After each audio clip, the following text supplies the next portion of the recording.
বন্ধুরা, প্রচণ্ড বৃষ্টি হচ্ছে। আমরা সবাই এখন বনানী বোরাক টাওয়ারের সামনে। দেখেন কি একটা অমানবিকতা! মানুষ এখানে বিভিন্ন অফিসের কাজে এসে একটু বাইরে হতে পারতেছে না, বৃষ্টির জন্য দাঁড়িয়ে আছে। আর এই যে ট্রাফিক, এই যে ওদের দারোয়ানগুলা দূর দূর করে সবাইকে চলে যেতে বলে, চলে যান চলে যান চলে যান। বৃষ্টিতে মানুষ কোথায় যাবে? এদেরকে একটুকু বিবেকও নাই।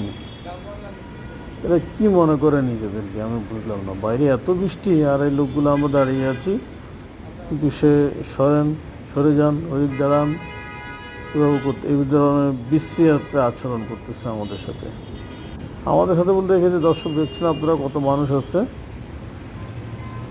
এ হচ্ছে গিয়ে আমাদের মধ্যে এখন আসলে পরিবর্তন আসেনি, পরিবর্তন আসা উচিত। ভালো থাকবেন সবাই, আল্লাহ হাফিজ।